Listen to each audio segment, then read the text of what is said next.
İmam Gazali rahimahullah mundaq deydi. Bendining yangilanib turadigan har bir nafaslarda Allohning ne'mati bor. Shuning uchun uningga shukr qilishimiz lozim. Shukrning eng tövini Allohning ne'matlariga qarash va Alloh ato qilgan har narsaga rozi bo'lishdir.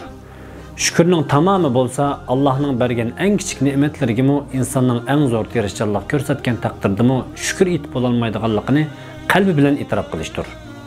Chunki insonning shukr etishdek bir ne'matga muvaffaq bo'la olishining o'zimi bir ne'matdir.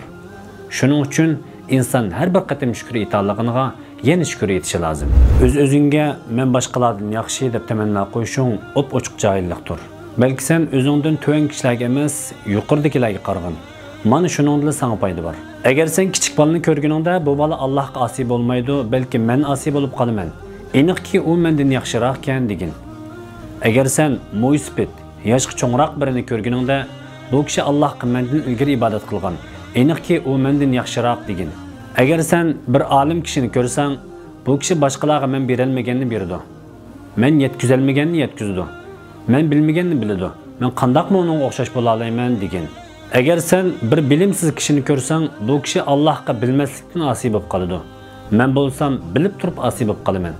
Albatta Allohning oldida hisobim u kishidan ig'ir bo'ladi. Hayotimning nim bilan oxirlashganligini bilmayman degan. Zohidlik nafsimizning nasibisi bo'lgan mubahlarni tark etishdan iboratdir. Lekin cheklanganlarni tark etish zohidlik qilish deb atalmaydi.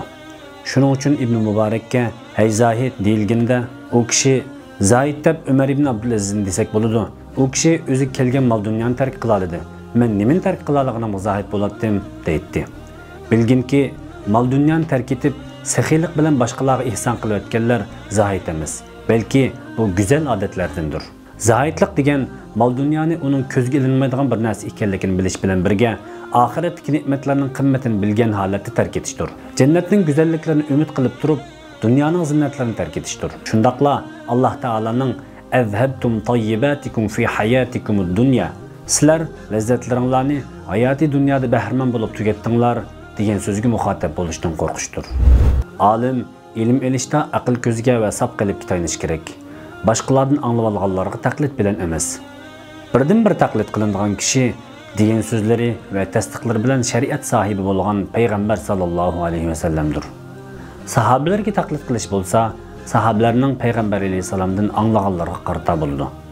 Payg'ambar alayhisalomga ish harakat va gap so'zlarni qabul qilish orqali taqlid qilgan kishi uning ostida yotgan hikmatlarni tushunishga hirisman bo'lish kerak. Chunki payg'ambar alayhisalomning qilgan har qanday so'zi va ish harakatlarida cho'qimli ma'lum bir hikmat bor. Uning aksicha deyilgan so'zlarni kallada saqlab olish bilan kifoyalangan kishi ilm qajlaydigan qochi bo'ladi, haqiqiy olim bo'la olmaydi. Ba'zi hukmlardan o'zi qabiy, ammo rost gap qaysi deb so'raladi. Ular kishini yuzdan yuziga maqtash deb javob berdi. Shuning uchun sen buni o'zingga odat qilib olishdan saqlangin. Bilginki, bunda qilish kishilarning nazaridagi e'tiborini tushirdi, Allohning g'azabiga duchor qiladi. Bu haqda Alloh taolo mundaq deydi: "Va la tuzakku anfusakum vallohu a'lamu biman ittaqa." Sizlar o'zinglarni pok hisoblamanglar. Allah taqvodor bo'lgan odamni obdan biladi. Allah nihoyat shafqatlik va rahimdil zotdir. Gunohkorlarning gunohlarini mag'firat qilib etadi degan so'zdan yiroq turg'in. Chunki bu so'z xato ma'no maqsad qilingan to'g'ri so'z bo'lib, bu so'zni qilgan kishi payg'ambar alayhisolamning ta'biri bo'yicha ahmaq deb ataladi. Payg'ambar alayhisolam deganki, aqlli kishi o'zidan hisob elib, o'limidan keyinligi uchun amal qilgan kishidir. Ahmaq kishi bo'lsa nafs xohishiga agishib, Allohdan quruq arzu umidlarini kutgan kishidir.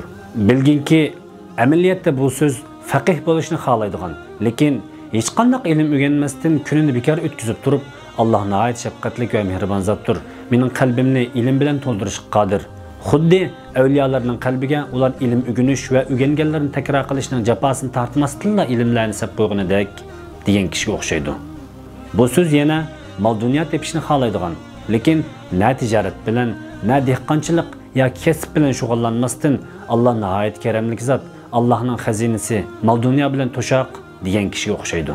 Sen bundaq turduk so'zlarni qilgan kishini ko'rganingda u kishilarni ahmaq deb qarsang bo'ladi. Alloh taolo bu haqda mundaq deydi: "Va allaysa lil insani illa ma sa'a."